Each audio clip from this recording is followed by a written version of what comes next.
So, this work about youthness originated by youth themselves and their ideas about their age and their possibilities. Well, it evolves pretty much around the cliches about teenagers.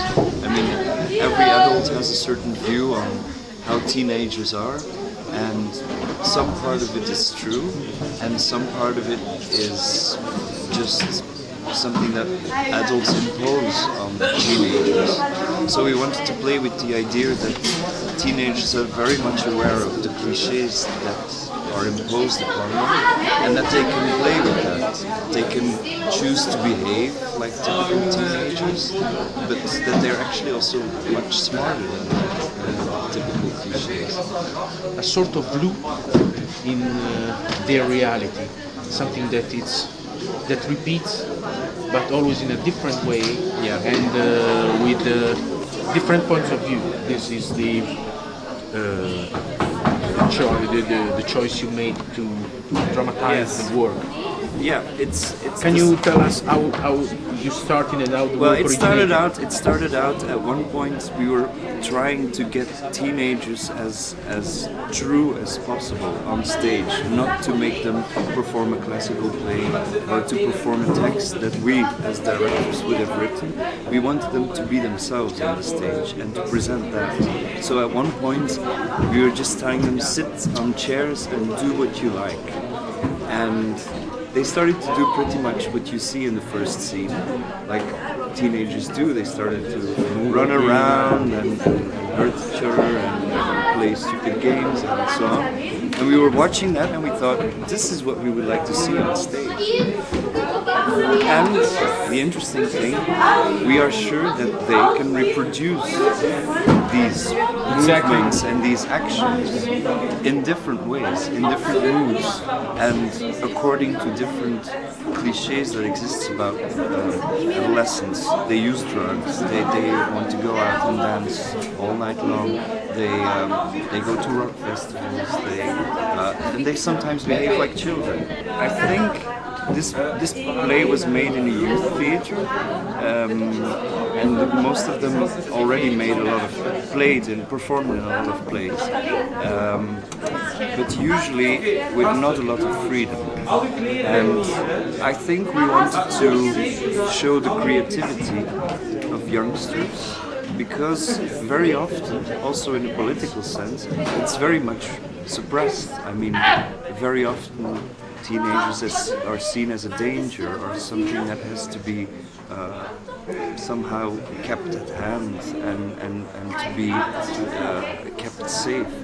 Whereas we think, let them express themselves, let them do whatever they want, because they have this time of their life where they have absolute freedom and they should be able to enjoy that and try out all possibilities that they have, because later in life they won't have that anymore. So there is, I think, a political dimension in that, especially when we play in the United Kingdom, for instance. It's a very repressive culture towards teenagers. They really saw this play as a celebration of youth. Demand of freedom, sort of. Yes. And so these are some answers about the great success you're having all around Europe. And do you think that there is a sort of lack of comprehension, intergenerational, I mean, no, between generations? No, because the nice thing is I heard a lot of people say, wow, this was like my whole adolescence passing by in 1 hour. I could recognize myself very much. People of 30 say that, people of 40 say that, even people of 80 recognize some sort of energy that they once had in life or that they still have. So I think it's pretty much appealing to every age. We fix the actions, we rehearse a lot, we have open rehearsals, and at one point we start to fix the movements and the actions a little bit according to the images that they create. Because I think this performance is very moving and very physical. But if you take pictures of it, you can see very distinct images that are created on stage. Very much wordless, so it's very much about the expression of, as you say, the body and the presence of the actor on stage. You think because we believe very much that this is the essence of theatre, that it's alive, happening with people present watching it, people present on stage and communicating with the audience. So how do you think that the art of playwriting changed in the last 20 years or 30 years, where the performing art became such an important part of the drama, of representing our lifetime? I think theatre has freed itself more or less from the author and from a fixed text, from how to say that, to be subjected to text, but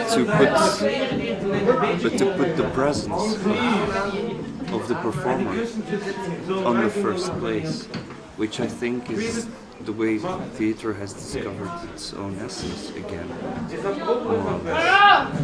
Because a good text is still something you can read at home on your own, but this you can't experience at home. That's why it's essential that it has to happen in theatre. So the theatre is the place where you can experience something that you cannot experience in any other way. No, otherwise you could make a film or you could write a book, but this is very much about seeing people doing something in front of you very directly, and you can feel the energy very directly.